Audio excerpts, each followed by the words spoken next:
Hi there, and welcome to a new lesson for the Splendid Days kit from Scrapbook and Cards Today magazine. This is Natalie, and I'm very excited that you're here with me today. In today's project, we're going to look at a way of using the kit to create a very colorful but masculine layout. And the idea of this page actually came from the beautiful paper number 11 from the Paige Evans Wonders collection. So you're gonna see right now, I'm just going through my kit. There's tons of paper left over. This kit is very generous, very versatile. So I've gone and pulled out two photos of my nephew. These are size to 3.5 inches, and I have square photos, and this is a great place to add multiple pictures. The whole idea for this page is to use the paper design to help you create the base for your page. So in this case, paper 11 has this series of rhomboids, and I'm gonna take advantage of the lines that the rhomboids create to create chevrons out of it.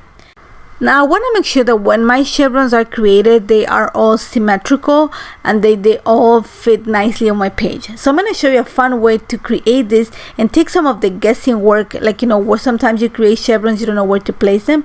So when I design this layout, I actually give you a cutting diagram. If you go into the instructions, you're going to find it and tell you exactly where I cut my chevrons for. But as you can see, I'm going to start I'm going to place my paper so that the chevrons, the largest part of the chevron is facing is vertical.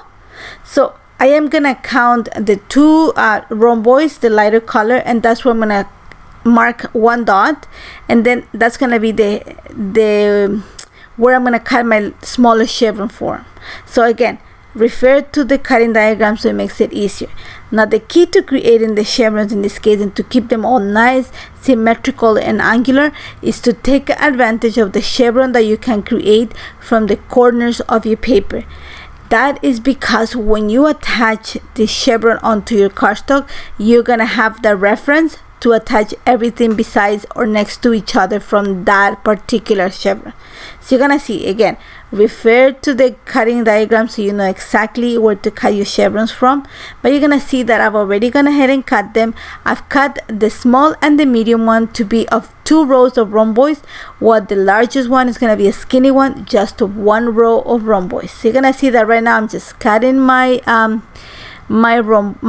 chevrons out of the rhomboids, and once I have them, you're gonna see that I'm making sure that the largest chevron is skinny. The other ones, like I said before, are 2 rows of rhomboids. The last one's gonna be just 1 row. One of the reasons is I want to create a little bit of interest on the chevrons. Repetition is nice, but you want to create something that it also catches your eye. And then the second one, if I cut a rhomboid that is 2 inches, it will be too heavy, so you don't want something that is as heavy. So now the key here, like I said before, when you cut your chevrons, is that they go from edge to edge of paper. So you're gonna see that my largest chevron is gonna sit flush at the top edge of the paper and also flush with the left hand side of the cardstock. So all I'm gonna do right now is go ahead and glue it so that the top edge of my chevron sits on the top edge of the cardstock, and it also sits flush with the left edge of the cardstock. So you're gonna see it's gonna fit right on the spot. And that's what I said, take advantage of the chevrons that you can create out of the corners of your paper. Now once I attach my first chevron, I am actually gonna leave a little space in between chevrons. In this case, I'm gonna leave a 1/8 inch. It's just a small separation, but that separation is just gonna break the monotony of the chevron for once, and also just gonna create a little bit of interest. So I'm gonna leave 1/8 inch in between the chevrons. That means that the second and the chunkiest chevrons are gonna sit a little bit outside of the cardstock, and that is okay. We're actually gonna trim that, but that little space that you're creating in between the chevrons is the key to making this layout very effective. That's the best way to put it. So I'm just gluing everything in place, and again, once I have them in place, you're gonna see that a little bit of the chevrons actually sticks out of the paper. That's easy to solve. I'm just gonna take it to my paper trimmer. I'm gonna flip the cardstock so that you see where the excess is at, and then I'm gonna use my trimmer. You can use a pair of scissors if you want to, whatever you're comfortable using. So now here you're gonna see that instead of keeping my chevrons the way that I glue them, I'm actually gonna flip my cardstock at 90 degrees clockwise, so that my chevrons are now sitting on the top right corner of the layout. And that means that I need to create another set of chevrons that is gonna balance that. So it needs to be on the opposite side. That means the next set of chevrons is gonna sit on the bottom left corner of my layout. But because I want to make it easier on you to see how I'm cutting the paper, I'm gonna go back to how I attached and cut my first set of chevrons. And again, refer to the cutting diagram so you know exactly where I cut them from. So to cut the other 3 chevrons. And my next 3 chevrons are gonna be small ones. They're not gonna be large. I don't want to take over the entire page. I want to have quite a bit of negative space because we're gonna play with color. We're gonna add photos. I want space for lots of photos. Like I said before, I am using 2. You can use 3, you can use 4. Don't use too much of large photos because then you're gonna cover a lot of your angular design. You want to give that a space just to make it more effective. You're gonna see, I'm gonna talk to you through the design process of this. So once again, I've cut my 3 chevrons. This time they're all skinny, so that means they're only 1 row of rhomboids, and I'm attaching them in this case on the bottom left corner of my layout. Once again, I make sure that my largest chevron sits flush at the edges of the paper of the cardstock, and then that the other 2 chevrons are attached onto the layout with a 1/8 of an inch space in between them. Again, the excess of the chevrons I'm gonna trim with my paper trimmer, and that's just gonna create a very cohesive look with the larger chevron. Now, here is the key. The tips of your chevron is what is gonna dictate the placement for your photos. Easy as that. So now, because my photos have quite a bit of color, but I want them to contrast with the background, I'm actually gonna mat them. So I am using papers that actually pick on the colors that my nephew's wearing. My nephew's wearing a little bit of coral in his shirt, so I'm gonna bring some tones of that onto the background papers. So for that, I am cutting some mats, and my mats are gonna be like, you're gonna find the dimensions on the instructions, but I'm gonna tell you that regardless of the size of the photo you choose to use, you want your mats to be 1/4 of an inch bigger than the size of your photo. So if your photo is 4x4, you want your mats to be 4 1/4 by 4 1/4. If there's 4x6s, then you want it to be 4 1/4 by 6 1/4. You just want a little bit of the color to pop. And I chose these 2 papers. In this case, I am using the orange one is the piece together paper. I want to use the B side because it has that mustardy kind of orangey yellow. And the other paper is actually the April Showers paper. They are both from the Brave and Bold collection from Amy Tangerine. And I chose the April Showers is white with lots of colorful lines. I went with the ones that had like red and orange because they match the color of my nephew. Now to enhance those colors, I'm actually gonna go ahead and pick paper 24 from the Paige Evans Wonders collection. This is the one that has the 3x4 cut apart cards, and I'm gonna cut the cards that are have lots of orange and coral in it.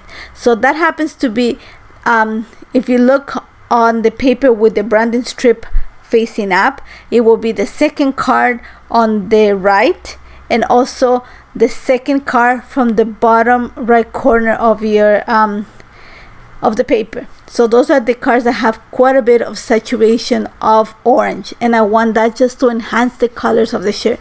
So because the kit has been curated to work within a rainbow of colors, you can go ahead and include anything, but I'm going to suggest that you look at your photo and look at the colors that you're wearing on the photo, or something that you want to enhance from the photo, and pick that to create your mats and the papers that are going to help you make that shine. So now we're going to go into assembling these photos. So I'm going to start. I don't want to glue my photos side by side.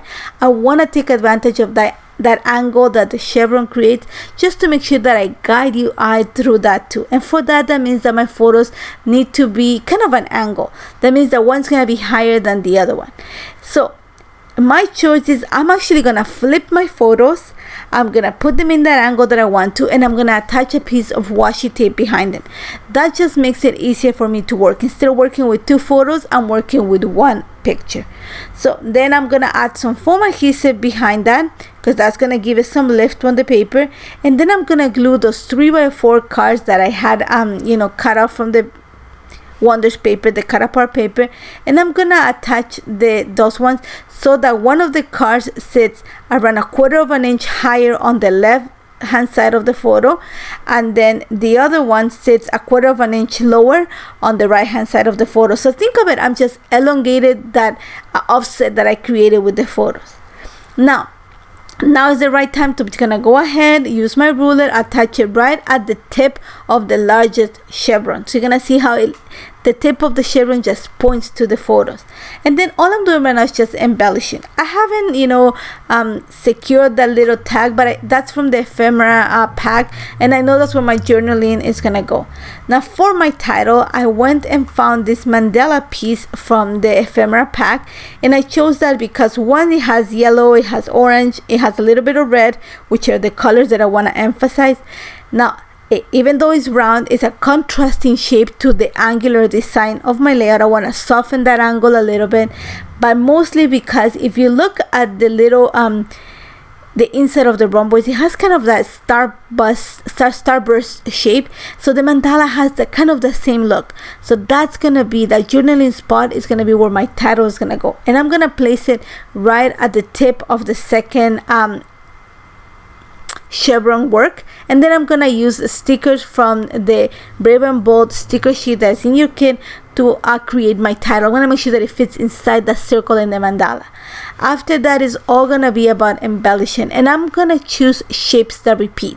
Because the mandala has a circular shape, I'm gonna pull out stickers that have the circular shape from the sticker sheet, and I'm gonna make sure that I follow the shape of the design. So that means that I'm gonna attach the stickers or create the clusters right at the corners, on the top left corner of the left picture and also on the top right corner of the right picture. That's just gonna follow that funnel design that I'm creating. And then I'm using you're gonna see that I'm using things that arrows so that they point to the photo. I'm gonna use circles as a repetition. I am using stars too. And then you're gonna see that I'm adding my lines to journal on the tag that I created at the bottom. I used the word today. That's one of the stickers that come in the sticker sheet, but I'm gonna change it. I want something that's a little bit more bold in that area just to emphasize it. So I found this little sticker that said wild, and it was in black and it has stars, which is something that I already have, so it works better than the word today was getting lost there. You're gonna see that I'm gonna bring a little arrow sticker, and I'm gonna place it right underneath the photo. Just because I already have those arrow stickers pointing to the photos, I want to make sure that I repeat it. So I'm bringing the little arrow that's coming from under the photo pointed to the journaling, and then I'm just gonna add some more phrase stickers. Again, I added one underneath the left photo. I'm gonna add one underneath the journal, so I'm gonna go and add one underneath the title, and that's about it. All I'm doing right now is just adding some gold ink splatters just to emphasize the clusters. That's optional, but I think it's a nice touch of shine, and that's about it. I hope you enjoy it. I actually enjoy putting this together. Like I said, refer to the cutting diagram to know exactly where cut your chevrons, but I hope you enjoy it. There's so much you can do with this. As always, if you have any questions, do not hesitate to contact me. Thank you so much for joining me, and I hope to see you very soon with another idea. Take care, guys.